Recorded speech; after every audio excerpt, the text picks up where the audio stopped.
কচুরি রে কচুরি, তোর দেখি যে বেশ ভুঁড়ি, পেটের ভেতর তরকারি, নোলায় লাগে সুরসুরি।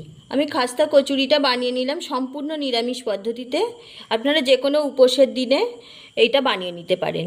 তাছাড়া বাড়িতে অতিথি এলেও বানিয়ে দিতে পারেন। বাচ্চা থেকে বড় সবাই খুব খুশি হয়ে খাবে। চলুন কিভাবে বানাচ্ছি দেখে নিন। নমস্কার বন্ধুরা, আমার চ্যানেলে সকলকে স্বাগত জানাই। আজকে আপনাদের সঙ্গে আরও একটা নতুন রেসিপি নিয়ে চলে এলাম। আজকে বানাচ্ছি পনির কচুরি।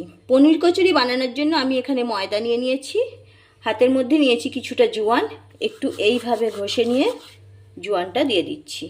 দেব সামান্য চিনি, পরিমাণ মতো নুন, সাদা তেল ময়ামের জন্য দিয়ে দিচ্ছি। আপনারা চাইলে ঘি দিয়েও ময়ামটা দিতে পারেন, আমি এখানে তেলই দিলাম। খুব ভালোভাবে মাখিয়ে নেব। খুব ভালোভাবে ময়াম দেওয়া হয়ে গেছে। দেখুন এইভাবে মুঠো করছি, ছাড়ছে না, আর ভাঙলেও ভেঙে যাচ্ছে। এবার অল্প অল্প জল দিয়ে ময়দাটা মেখে নেব। একবারে বেশি জল দেব না। খুব ভালোভাবে ঠেসে ঠেসে ময়দাটা মাখিয়ে নিয়েছি।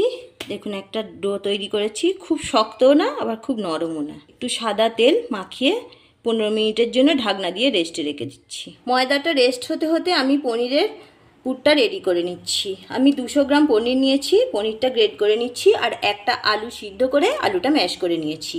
সমস্ত পনিরটা গ্রেড করা হয়ে গেছে। একটা কাঁচা লঙ্কা নিয়েছি, কুচি করে দিয়ে দিচ্ছি। এইভাবে মিহি করে আমি একটা কাঁচি দিয়ে কুচি করে নিচ্ছি। দিয়ে দিচ্ছি পরিমাণ মতো নুন, চিনি, জিরে গুঁড়ো, চাট মশলা দিয়ে দিচ্ছি। 1 চামচ পরিমাণ দিচ্ছি চাট মশলা। সবগুলো উপকরণ একসাথে মাখিয়ে নিচ্ছি। পনির কচুরি বানানোর জন্য স্টাফিং রেডি হয়ে গেল। 15 মিনিট পরে ফিরে এলাম। ঢাকনাটা খুলছি, দেখুন ময়দাটা দারুণ সেট হয়ে গেছে। এবার লেচি কেটে নিচ্ছি। নিয়ে এই সাইজের লেচিটা কেটে নিচ্ছি। আপনারা আপনাদের পছন্দ মতো লেচি কেটে নিতে পারেন। সবগুলো লেচি কাটা হয়ে গেছে, গোল্লা পাকিয়ে নিয়েছি। এবার আমি পনিরের পুরটা ভরে নিচ্ছি। আমি এইভাবে নিয়েছি, এবার পনিরের পুর ভরে নেব। বন্ধ করে দিলাম। আরও একটা দেখিয়ে দিচ্ছি।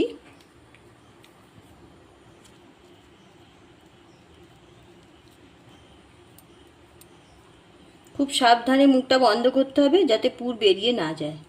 এইভাবে সবগুলো পুর ভরে নিচ্ছি। আর একটা কাপড় ভিজিয়ে নিয়েছি, এটা ঢাকনা দিয়ে রেখে দিচ্ছি। আমি সবগুলো পুর ভরে নিচ্ছি। সবগুলো পুর ভরা হয়ে গেছে। এবার কচুরিগুলো আমি বেলে নিচ্ছি। খুব হালকা হাতে বেলতে হবে, আর বেশি বড় করে বেলা যাবে না, একটু মোটা রাখতে হবে। এই রকম মোটাটা থাকবে।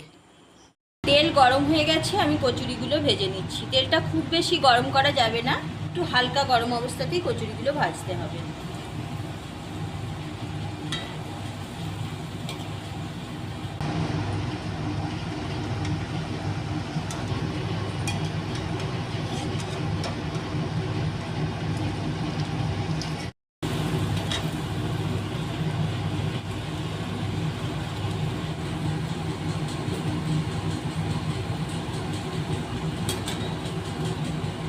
কি সুন্দর ফুটছে।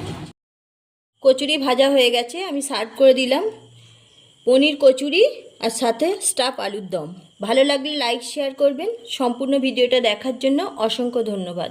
আবারও দেখা হচ্ছে অন্য কোনো এপিসোডে।